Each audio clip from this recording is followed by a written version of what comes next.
Hey Internet, it's RJ. Welcome back. Thanks for tuning into the show today. Now, today's episode, we're taking a look at the Apple Card. Yes, it may be a little late, but as you can see, I'm quite the Apple fan, Sheeple if you will, but I don't actually have a dedicated Apple Card video on the channel. So let's fix that by, of course, taking a look at the card, covering some terminology because it does get confusing. Of course, earnings, multipliers, redemptions, figuring out this card is worth a slot in your digital wallet or not. So, of course, if that sounds interesting to you, then go ahead, press the subscribe button, and let's get to work. Now, you're probably already familiar with Apple Card itself. It is Apple's credit card. It is issued by Goldman Sachs, so in partnership with them. It's the fancy metal. I think they made it out of titanium card. But, since Apple has expanded their financial services line, I guess you could say, there's really some terminology that we have to get straight before we take a look at the card itself. So, Apple Card is the Apple credit card, the little metal card itself. Then you have Apple Wallet, which is basically like the digital wallet on your phone. They can hold the Apple Card as well as just about any other credit cards you want. Then you have Apple Pay, which is using your phone in NFC or near field communication. It works on the watch as well as a real watch, but you get the point. Or even online, that tap-to-pay deal, that's Apple Pay. That works with the Apple credit card or any other card as well. And in addition to that, they also have Apple Buy Now, Pay Later services, which we'll kind of touch on, which technically I believe does work on any credit card using your Apple Wallet. Then they have special Apple financing through the Apple credit card specific for Apple Gear, which we'll also touch on as well. So there's a lot of terms there, but just so we're all talking the same language and keep them in straight, because we do kind of end up using them interchangeably, and it does sort of matter. So we'll try to specify when it matters. But that's the Apple Card and the terminology itself. Now, here we go. If you wanted the Apple Card, of course, you could apply through your Apple Wallet, just so you know. There's not really a sign-up page online to get it. At one point, they were talking about adding it so non-Apple users could get the card, but there's really no point. So it is in your Apple Wallet. You can go through and fill out the application there. So again, this is going to be a cashback card. They do their cashback a little bit interesting here. Now, cashback is earned daily on the card, which is kind of a nice touch. I don't think it really matters as much as they think it matters, unless you're spending a ton of money, but you do earn it daily as opposed to like at the end of a statement cycle with regular cards. Now your redemptions, your cash back is basically added to your Apple Cash balance, which is another digital card that is in your Apple Wallet, and it's stored there. So from there, you could use your Apple Cash to make purchases like you normally would, or you can actually transfer it to an external bank account. You can also reload it as well if you wanted to. I believe you can actually send money to people like a Venmo type deal as well. Then you can also deposit it into an Apple savings account, which we will touch on a little bit later. So those are your options when it comes to it, but it's largely a cashback card. Again, it's focused on giving you your cash quickly, which again, I don't think you earn that much money on a daily basis, but it is technically a nice touch. So when we take a look at the card itself, this is another spot when our terminology comes into play. So here you have it. Again, it's a very nicely designed card, as you would expect being an Apple product. There is no annual fee. Now, multipliers, you're getting 3x back on Apple Gear through the Apple Store, so you can't go to Best Buy and buy a MacBook there. You'd have to be in the Apple Store, Apple's website. You also need to pay through Apple Pay to get this, so your card needs to be in your Apple Wallet. Pay through Apple Pay to get 3%. The same with the next category. All these 3% stores, so Ace Hardware, Dwayne Reed, Exxon and Mobil, Nike, Panera, T-Mobile, Uber, and Walgreens. It's 3% back if you pay with your Apple Card via Apple Pay. Now, you get 2x back on everything else with Apple Pay. So again, your Apple credit card inside of Apple Pay. And then if you use the physical card, which you can do, then it's just 1% back on everything. Benefits here, there are no fees. That's what they put on their website. No fees, period. So no foreign transaction fees, no late fees, no annual fees. So very nice of them. There are special financing options for Apple products as well. So again, as you can see, that's why the terminology is important, because we're really stressing you need the Apple credit card and you need to be using Apple Pay, which again is your credit card inside your Apple Wallet app, need NFC or through the computer or something like that. That's where you're going to get the best multipliers at.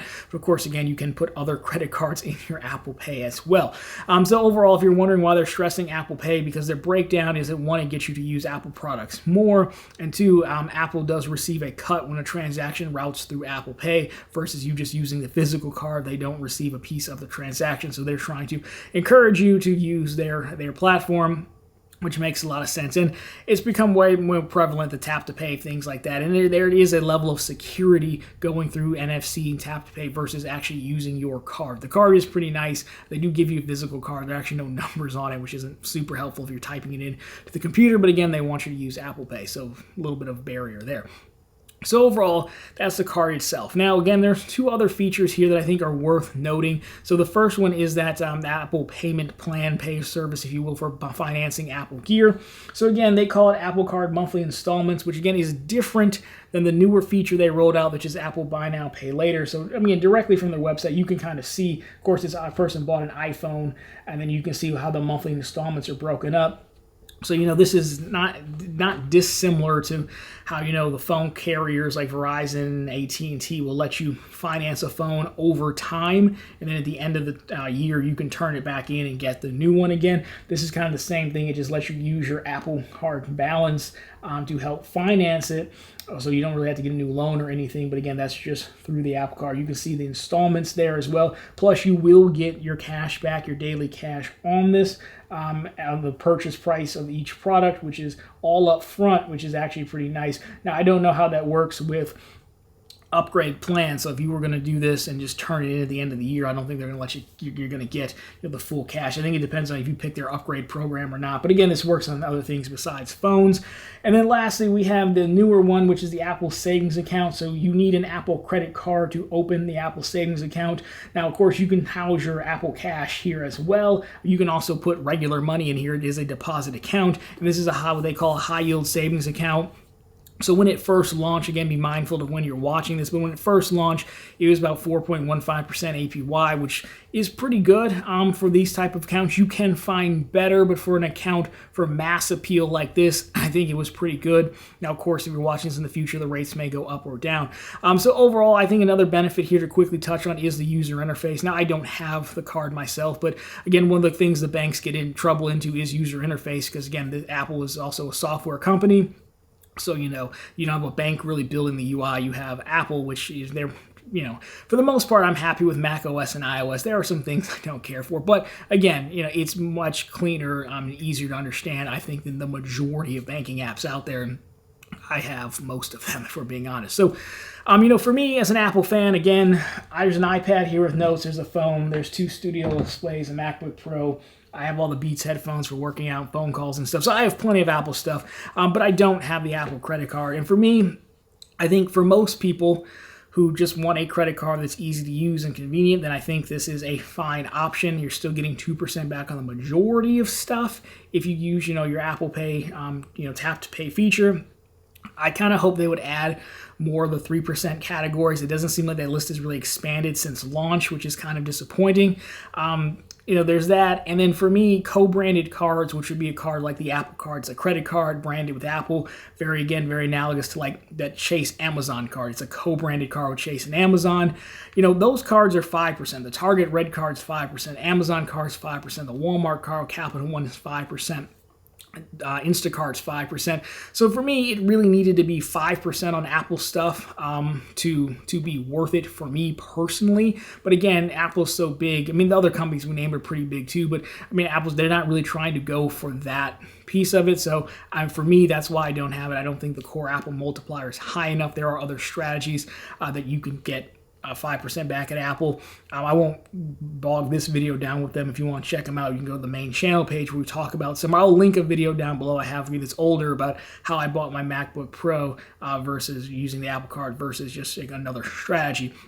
So for me, that's why I don't have the Apple Card. I just don't think there's enough there. I think it needs to be 5%. But if you look at the whole package, if you're someone in the Apple ecosystem, you use those 3% categories, you use the tap to pay, and you need a savings account, I do think the savings account is worth it, especially if you don't have another way to save money at a higher yield than you would get, especially if you're keeping your money with like a Chase or Bank of America. If you look at it on its whole, then I think for the general public, if you're interested in this, again, even in mid-2023 when we're doing this, I still think it is worth it to those people. Again, if you're a credit card warrior of sorts looking for the highest multiplier, then you can do better elsewhere. So there is all my overall thoughts on Apple Card as a Apple fanboy. But let me know your thoughts down below on the Apple Card. Do you have a ton of Apple gear? Do you have some Pro Display XDRs? Because I'm jealous of you. How did you buy them? Do you consider the Apple Card? Love to get your thoughts on that. But anyways, guys, that's going to do it for this one. So if you liked it, drop me a thumbs up down below. If you found it particularly interesting, consider subscribing to the channel. So we're posting content just like this every single week, right back here every Sunday with all the news you can use in the week that wasn't credit and finance. And of course, every single day over on profitablecontent.com, the channel's website, where we have the latest bank bonuses, credit card offers, and news. Again, guys, thank you so much for watching. I'll talk to you very soon in the next one.